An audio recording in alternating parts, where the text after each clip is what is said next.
वकास महमूद मान साहब। जनाब स्पीकर, मैं ये तहरीक पेश करता हूँ कि अहमियत आमा रखने वाले फ़ौरी नौयत के एक मामले को ज़ेर बहस लाया जाए।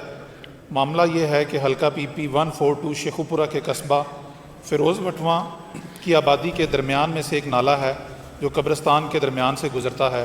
इस नाला पर लोगों ने पुख्ता नाजायज़ तामीरात करके नकासी आब के लिए तंग कर दिया है। बारिश के दिनों में इस नाले का पानी कब्रिस्तान में दाखिल हो जाता है, जिसकी वजह से कब्रें बैठ गई हैं और इनकी बेहरमती होती है। मुतलका ज़िम्मेदारान को आगाह करने के बावजूद कोई कार्रवाई उनके ख़िलाफ़ नहीं की गई, लिहाजा मुझे इस पर बात करने की इजाज़त दी जाए। जी प्लीज़ प्लीज़। सर, ये प्लीज़ सिर्फ लोकल गवर्नमेंट के रिलेटेड नहीं है। मैं आज सुबह यहाँ आने से पहले मैंने उसको दोबारा विज़िट किया। सर, ये फ़िरोज़ वटवा करीब करीब कोई 1 लाख नफूस की आबादी का कस्बा है और 14 एकड़ का इसका एक कब्रिस्तान है और काफ़ी बड़ा कब्रिस्तान है। और ये जो सीवेज का नाला है वो उस कब्रिस्तान के दरमियान में से गुजरता है और फिर आगे उसकी 2-3 शाखें बन जाती हैं और वो एक सेम नाले में जाके गिरता है। सर, उसमें हुआ ये है कि कुछ उसके ऊपर जो है वो इंक्रोचमेंट हो गई है, कुछ दुकानें उसके ऊपर बन गई हैं जिसके नीचे से उसकी सफाई नहीं मुमकिन। और एक मैंने देखा कि फ़िरोज़ वटवा से जो वारबटन को एक सड़क जाती है वो शायद हाईवे की रोड है। उस पुली के नीचे से ये पानी गुजरता है और सर उस पुली के नीचे से बिजली की तारें भी गुजर रही हैं उस पानी के अंदर से। तो सर इसमें इशू जो है वो 2-3 इशू हैं बेसिकली। नंबर 1 ये है कि इसके ऊपर इंक्रोचमेंट हो गई है, उसको हटाना मकसूद है। नंबर 2, इसकी सफाई नहीं होती सर, और जब सफाई नहीं होती तो कब्रिस्तान में इसकी 2 शाखें गुजरती हैं और 14 एकड़ का कब्रिस्तान है, बहुत बड़ा कब्रिस्तान है, और वो पानी जो है वो नाले से बाहर आ जाता है और कब्रें जो हैं वो बैठ जाती हैं। सर, ये बड़ा एक संगीन और दरीना मसला है उस इलाका के लोगों के लिए। उनकी गलियों में तो पानी खड़ा होता ही है, लेकिन कब्रिस्तान में भी वो गंदा पानी जो है वो कब्रों को भी बिठा देता है। और तीसरे नंबर पे इसमें आगे कुछ रुकावटें पैदा कर दी हैं। 1-2 हाउसिंग सोसाइटीज़ जो हैं जो कि शायद सही तरह से रजिस्टर्ड भी नहीं है, उन्होंने इसको ब्लॉक कर दिया है और वहाँ से फिर ये बेमहार चल रहा है और सही जो है उसका फ़्लो नहीं बन रहा, जिसकी वजह से उन रुकावटों की वजह से ये पानी रुक जाता है और कब्रिस्तान ओवरफ्लो हो जाता है और फिर इसकी सफाई भी नहीं होती।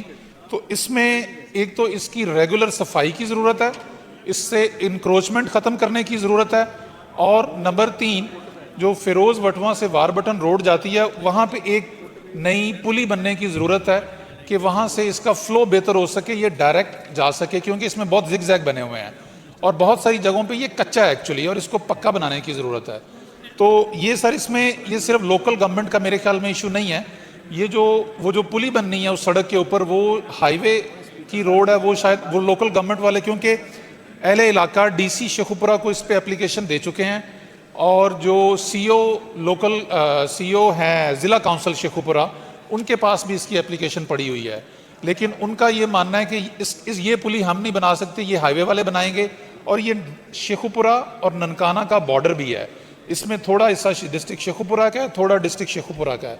और सुथरा पंजाब का भी इसमें अमल है कि सुथरा पंजाब जो है सर उसका जो बुनियादी मकसद है और जो गवर्नमेंट उसके ऊपर अपना इतना क्रेडिट भी ले रही है कि हम पूरे पंजाब को गांव को साफ़ करेंगे।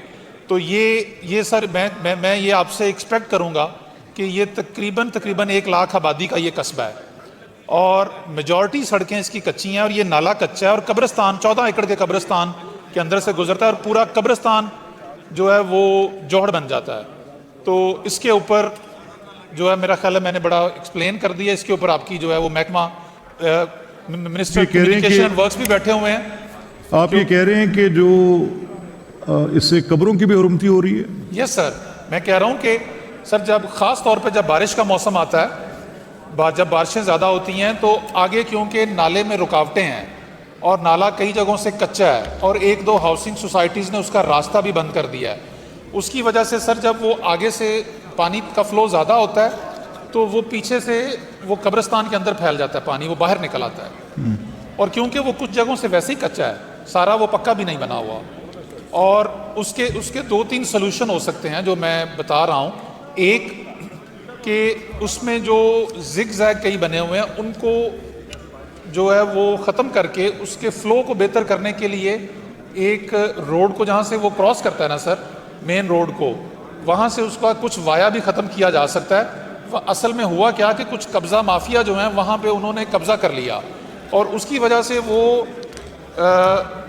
कहीं ऊपर से घूम के आ रहा है और कच्ची जगह से घूम के आ रहा है और फिर उसकी सफाई नहीं होती।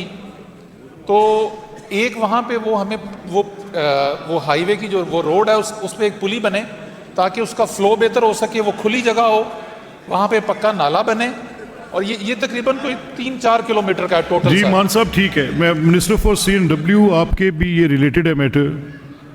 ये फिरोज़ वटवा में कोई CNW की एक रोड के ऊपर एक कोई पुली की वजह से और कुछ वहाँ पे लोकल गवर्नमेंट की ड्रेन की वजह से वहाँ पर कब्रों की बेहुरमती हो रही है सर। और वहाँ पे पानी कब्रिस्तान में दाखिल हो जाता है जो कि ड्रेन वाटर है, सीवरेज का पानी है और आगे आपकी रोड है जिसके अंदर एक पुली ना होने की वजह से वो पानी वापस कब्रिस्तान में चला जाता है। तो 3 महकमे आपके इसमें जो हैं वो ऑनरेबल मेंबर का। मैं सर मान साहब से इसकी डिटेल लेता हूँ। अगर सड़क के मामले में अगर कोई कल्वेट का इशू है तो फौरी तौर पे उसको सॉर्ट आउट करते हैं। ग्रेवयार्ड के मैटर ऑफ प्रायोरिटी GMS से। जी ठीक, थैंक यू। साहब इज एश्योरिंग मान साहब he will resolve the problem इंशाल्लाह। जी ठीक।